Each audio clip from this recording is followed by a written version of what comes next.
बिस्मिल्लाहिर्रहमानिर्रहीम अस्सलाम वालेकुम। तुर्की एक इस्लामी मुल्क है, लेकिन इससे ज़्यादा आप इसके बारे में नहीं जानते होंगे। आज हम आपको कुछ ऐसे दिलचस्प व मुनफरद हक़ाइक़ बताएंगे जिसे सुनने के बाद ज़रूर तुर्की आप जाना पसंद करेंगे। आइए जानते हैं कि तुर्की के वो मुनफरद हक़ाइक़ कौन से हैं। तो वीडियो में आगे बढ़ने से पहले आप दोस्तों से छोटी सी रिक्वेस्ट है कि हमारा चैनल ग्लोबल स्पीक सब्सक्राइब कर लें, और अगर आप हमें फेसबुक पर देख रहे हैं तो हमारा page technical master Imran follow कर लें। सबसे पहले फ्रेंड्स, हम तुर्की की तारीख़ के बारे में बात करते हैं कि इसकी तारीख़ क्या है। तुर्की का पुराना नाम अनातोलिया है और अब सरकारी नाम इस्लामी जमहूरिया तुर्किया है। ये 29 अक्टूबर 1923 को जमहूरिया बना। इससे पहले यूनानी, फ़ारसी, रूमी और सल्तनत उस्मानिया के लोगों ने यहाँ हुकूमत की। तुर्की के दो दारुल हुकूमत हैं, यानी कि अंकारा और इस्तांबुल।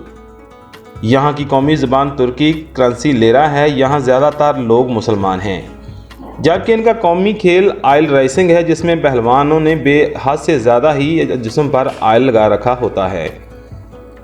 यहाँ के लोग बहुत ज़्यादा चाय पीते हैं। यही वजह है कि तुर्की के लोग पूरी दुनिया में चाय पीने में पहले नंबर पर हैं। लेकिन इनकी चाय हमारे पाकिस्तान की तरह चीनी, दूध और पत्ती से मिलकर नहीं बनती, बल्कि ये एक ऐसी चाय पीते हैं जिसका रंग काला होता है। कुछ लोग इसे कहते हैं कि ये कहवा है, लेकिन कुछ लोग कहते हैं कि ये ब्लैक कॉफ़ी है, लेकिन असल में ये कहवा ही होता है। तकरीबन सभी ममालिक खुसूसन पाकिस्तान में तो यही रिवाज है कि लोग जब सुबह अपनी दुकानों में आते हैं तो दुकानें, मार्केटें साफ़ करते हैं और फिर काम करते हैं, लेकिन यहाँ पर लोग रात को जाते हुए दुकानों और मार्केटों की सफाई करते हैं। तुर्की के लोगों के हाथों में हर वक्त तस्बीह होती है, लेकिन ये देखा गया है कि ये किसी से बात भी कर रहे हों तो ये तस्बीह के दाने फेरते रहते हैं।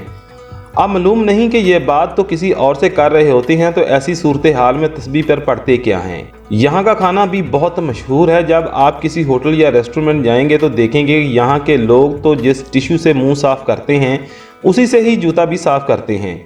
एक रवायत ये भी है कि यहाँ के लोग अपना मोबाइल फ़ोन हमेशा ही पैंट के पिछली वाली जेब में रखते हैं, जिसमें अमूमन लोग अपना पर्स वगैरह रखते हैं। तुर्की वो पहला इस्लामी मुल्क है जहाँ शराब पीना जायज़ है, और यहाँ कई किस्म की शराबें भी मिलती हैं। यही नहीं, बल्कि यहाँ के लोग जब शादी करते हैं तो सड़कों पर काफ़ी देर तक हार्न बजाते हैं, और जहाँ जहाँ से गुजरते हैं हार्न बजाते हुए ही जाते हैं। अगर आप कभी तुर्की का दौरा करेंगे तो घर बैठे जब हार्न की आवाज़ आए तो समझ आए कि किसी की शादी है। उम्मीद है फ्रेंड्स कि तुर्की के हवाले से छोटे से फैक्ट आपको पसंद आए होंगे। अगर आपको हमारी वीडियो पसंद आई है तो हमारे चैनल ग्लोबल स्पीक को सब्सक्राइब कर लें, और साथ साथ हमारे Facebook page technical master Imran को भी फॉलो ज़रूर कर लें। मिलते हैं किसी नेक्स्ट अच्छी वीडियो के साथ, तब तक के लिए इजाज़त दीजिए। अल्लाह हाफिज़।